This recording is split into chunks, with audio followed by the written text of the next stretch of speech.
Hey everyone, welcome to another installment of Harry Potter Theory. In this video, we're going to be discussing Harry Potter, potions, and Severus Snape. When Harry was in his 6th year at Hogwarts, he developed a glowing reputation with his then potions professor, Horace Slughorn. Slughorn had returned to the school this same year and sought to collect Harry as another prize for his wall of successful pupils.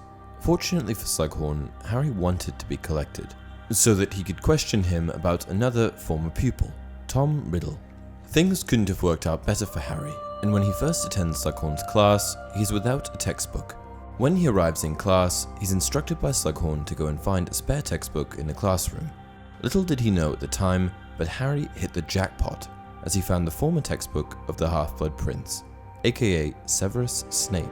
At first, this was just a regular textbook to Harry, but as he began to flip through it, he noticed a few peculiarities.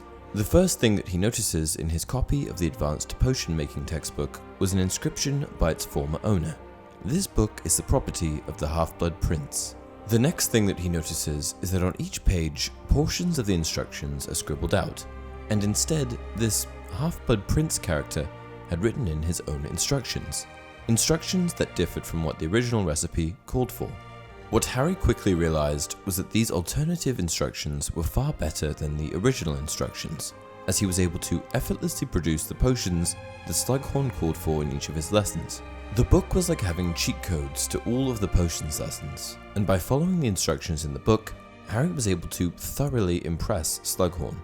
For the rest of the week's potion lessons, Harry continued to follow the Half-Blood Prince's instructions wherever they deviated from libatious borages, with the result that by their 4th lesson, Slughorn was raving about Harry's abilities, saying that he had rarely taught anyone so talented.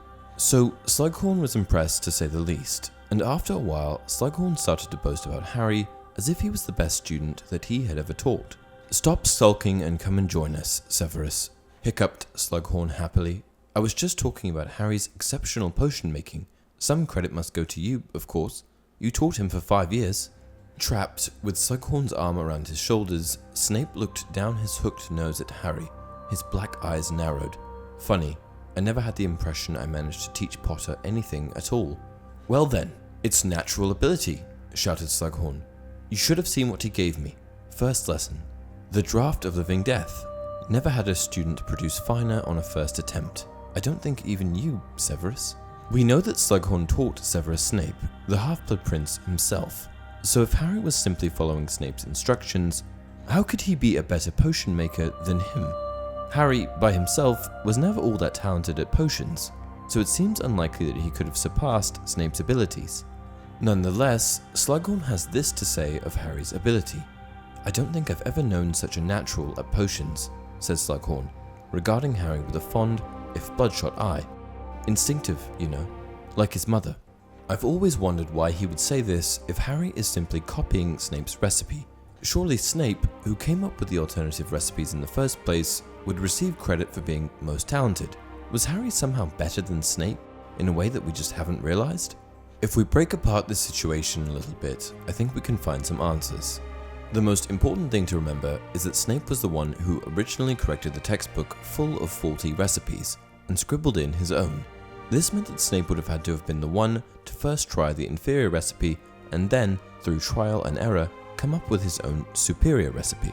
Snape had an innate talent for potion making, but no potion master, particularly one who is still a student, would have all of the answers without first making a few blunders. While a student of Slughorn's, it's likely that Snape shone through as a star pupil, due to his ability to always, eventually, produce a perfect batch of whatever concoction it is that they were producing. However, given that Snape was the one who actually had to try and perfect these recipes in the first place, it would have taken him much longer than Harry, who only had to open the book and follow the instructions to a T. From the outside perspective, Harry produced the same potions that Snape did, except he did it faster and with no errors. Though Harry received high praise from Slughorn for his potion-making ability, at the end of the day it was really all Snape, and Snape should be the one to get the credit. I would imagine that Slughorn praising Harry and his potion-making ability would have been particularly annoying to Snape. And that's it for this video. If you enjoyed the content, please be sure to like the video and subscribe to the channel. Until next time, you're a wizard, Harry.